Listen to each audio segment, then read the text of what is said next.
Imagine telling your therapist a secret. You plan to kill someone. Now imagine the therapist does nothing to warn that person. What's more important, patient confidentiality or saving a life? Today, we dive into the haunting true story of Tatiana Tarasoff and the decision that changed mental health law forever. The case that birthed the duty to warn, protect. Stay with me, because this is a story you'll never forget. In 1967, Prosenjit Podar, an Indian graduate student at UC Berkeley, joined a folk dancing class. There, he met Tatiana Tarasoff. The two went on a few dates, but soon Tatiana made clear she didn't want a serious relationship. Podar's feelings gradually turned obsessive. He began stalking her, misinterpreting her rejection, and spiraling emotionally. Meanwhile, his academics and social life suffered.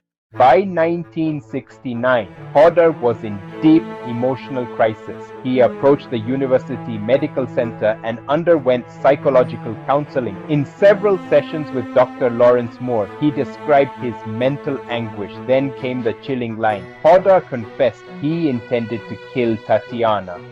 Alarmed, Moore wrote a letter to the campus police recommending involuntary commitment, declaring Podar a danger to himself and others.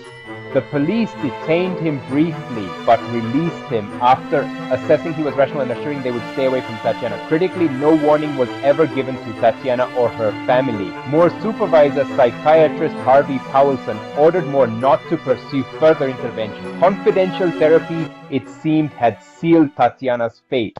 In October 1969, Podar returned. He confronted Tatiana in her home. She tried to escape, but he pursued her, stabbed her with a kitchen knife, and she died. His earlier promise to stay away was hollow. The horror of what therapy had failed to prevent now was a haunting tragedy.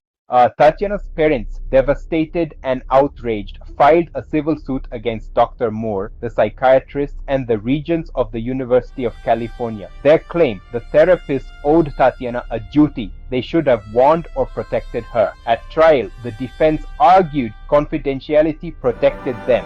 The court agreed and dismissed the claim. The Tarasoffs appealed. The case climbed to the California Supreme Court, which would redefine the balance between patient privacy and public safety. In 1976, the California Supreme Court issued its landmark decision. Tarasoff was regents of the University of California. The court held the protective privilege ends where the public peril begins. In other words, when a therapist reasonably believes a patient poses a serious danger to an identifiable person, confidentiality must give way to the duty to protect. This protection need not always mean a direct warning. Other steps, hospitalization, notifying authorities, increased supervision may suffice. The Tarasoff rule reshaped mental health practice. It introduced two related doctrines, duty to warn and duty to protect. But the doctrine remains fraught with tension. How imminent must the threat be? What qualifies as identifiable victim? Later cases refined the standard. In Jablonski v. Pals, 1983, clinicians were held liable for failing to review a patient's past records, which would have revealed a violent history. In Ewing v. Goldstein, 2004, the court extended duty even to credible warnings from family members about a patient's dangerousness.